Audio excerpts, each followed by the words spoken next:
কোরবানির মৌসুম ঘনিয়ে আসতেই চড়া হতে শুরু করেছে চট্টগ্রামের খাতুনগঞ্জের মশলার বাজার। এলএনজি এলাচের খরচ কেজি প্রতি ১৪৫০ থেকে ১৫০০ টাকা। তবে আমদানিকারক প্রতিষ্ঠান এবি ট্রেডার্স তা পাইকারি পর্যায়ে বিক্রি করছে ৪৫০০ টাকায়। খুচরায় বিক্রি হচ্ছে আরো বাড়তি দামে। সামান্য একটু লোভের জন্য আজকে অপমানটা লাগতেছে। বুধবার সকালে এক অভিযানে এবি ট্রেডার্সের বাড়তি দামে এলাচ বিক্রির প্রমাণ পেয়েছে ভোক্তা অধিকার ও সংরক্ষণ অধিদপ্তর। এ সময় অপরাধের কথা স্বীকারও করেন প্রতিষ্ঠানটির স্বত্বাধিকারী অমরকান্তি দাস।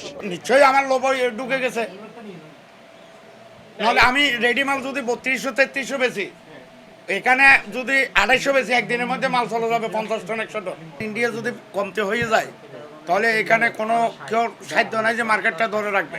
খুচরা ব্যবসায়ীদের অভিযোগ, আমদানিকারকদের কারণেই খুচরা পর্যায়ে বাড়তি দামে মশলা বিক্রি করতে হচ্ছে। বেড়ে যাচ্ছে, ওটা তো আমাদের দায়ভার না। আমরা তো স্লিপ দেখাইছি, তাদের থেকে কিনছি, ওদের কাছে তো দায়িত্ব হবে, আমাদের কাছে ওইখানে যে ধরতে পারবে না। ওই যে আমরা ১০ কেজি ২০ কেজি কিনি, তো আমাদের উপরে ৮০ ফেসার।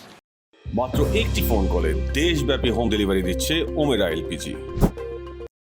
এ সময় আমদানিকারক প্রতিষ্ঠান এবি ট্রেডার্সকে ১ লাখ ও খুচরা ২ প্রতিষ্ঠানকে ১৫,০০০ টাকা জরিমানা করে ভোক্তা অধিকার ও সংরক্ষণ অধিদপ্তর। প্রতি কেজি এলাচের ওনার ১৪৪৪ টাকা ওনার খরচ পড়ে। বর্তমানে উনি এটা ৪৪৮০ এবং ৪৫৫০ পর্যন্ত বিক্রি করেছেন। এটা তারা ঠিক করেনি, এটা তো ভবিষ্যতে তারা এটা আর করবে না।